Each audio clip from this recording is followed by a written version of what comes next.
I was seconds away from scolding my 5-year-old. When I realized something terrifying.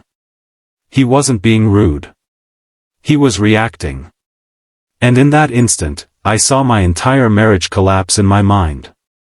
Because I had spent 15 years demanding empathy, while giving none in return. This is the story of how I became the villain in my own marriage. And how reality finally got its revenge. For most of my adult life, I believed I was a good husband. Not perfect. But decent. Responsible. Present. I was the kind of man who worked hard, paid bills, changed diapers, and grabbed drinks from the fridge when my wife asked. To me, that counted. I was 34 years old. Dutch. Married for almost 9 years. Together for nearly 15. 2 kids. Both under 6. A house filled with noise, toys, routines, and exhaustion. And in my mind, I was doing everything right. Sure, my wife said things like, "You don't listen to me. You don't see me. You don't care about how I feel." But I always had a logical answer ready. I'm doing my best. I work hard for this family. I help around the house. To me, emotions were background noise. I knew other people had feelings. I just didn't experience them the way others did. Or so I thought. The moment that changed everything wasn't dramatic. No shouting. No tears. No slammed doors. It happened in the hallway of our house. I was on the floor, fixing something, half-focused, half-tired, already irritated. My 5-year-old came home from school. Long day. Heavy backpack. That quiet kind of tired kids get when they've been good for too many hours. He needed to unpack his lunch bag. To do that, he had to walk past me. But I was blocking the way. He paused. Shifted his weight. Then said, annoyed, sharp, "Dad, move." My body reacted instantly. Chest tightening. Jaw clenching. That familiar surge of authority. I was about to snap. About to lecture him on respect. About to tell him his tone was unacceptable. And then, something clicked. Not logically. Emotionally. I suddenly felt what he felt. The exhaustion. The frustration. The unfairness of having one more obstacle after a long day. I realized something terrifying. If I were in his place, I would have sounded exactly the same. So instead of yelling, I moved. Just stepped aside. And watched him walk past. As he disappeared into the kitchen, my brain didn't celebrate. It collapsed. Because the thought hit me all at once. This is how my wife feels. All the time. I expect people to understand when I'm tired. When I'm sad.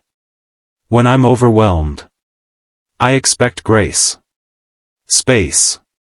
Forgiveness.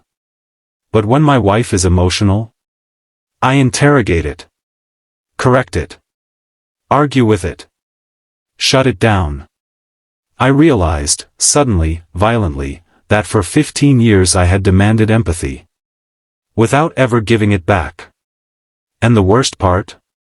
She had been telling me this the entire time. Here's the uncomfortable truth. I was not a monster.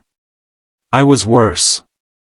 I was emotionally absent but morally convinced I was right.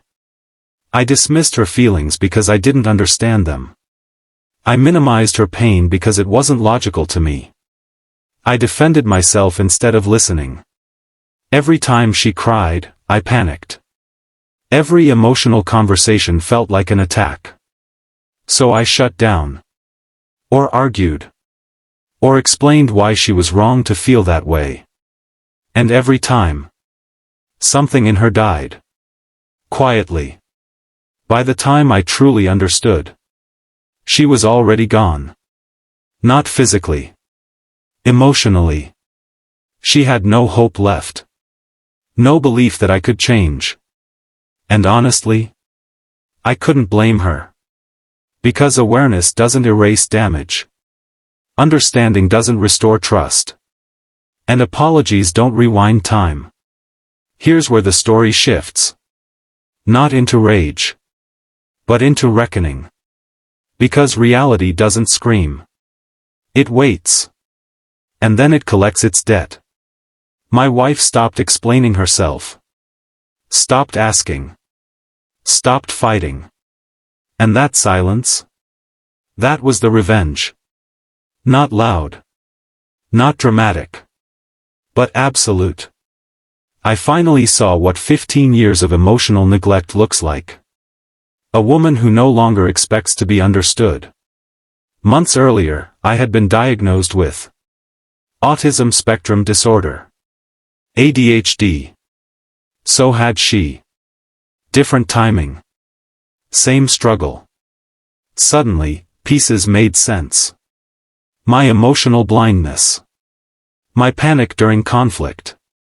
My shutdowns. But here's the hard truth. Diagnosis explains behavior. It does not undo harm. And my wife didn't need explanations. She needed change. There was no yelling match. No ultimatum. No dramatic exit. Just this realization. I had become the antagonist in her story. And the only way forward was to destroy that version of myself. Piece by piece. No defending. No justifying. No, but I tried. Just listening. Sitting in discomfort. Letting her emotions exist without correction. For the first time in my life, I wasn't the victim. I was the lesson. The payoff wasn't applause. It was something far more powerful. One night, after a hard conversation where I didn't interrupt, didn't argue, didn't shut down, she looked at me and said, "This is the first time I feel like you're actually here. No forgiveness. No promise. Just acknowledgement." And I felt something crack open in my chest. Relief. Shame. Hope. All at once. That was justice. Not for me. For her. Sometimes revenge isn't about destruction. It's about exposure. And sometimes the most satisfying justice is finally seeing yourself clearly. And choosing to become better than the person who caused the pain. If this story made you uncomfortable, in a good way, hit that like button. Drop a comment. Have you ever realized you were the villain in someone else's story? And for more deeply emotional, unforgettable stories, subscribe to Story X Daily. Because some stories don't just entertain. They change you.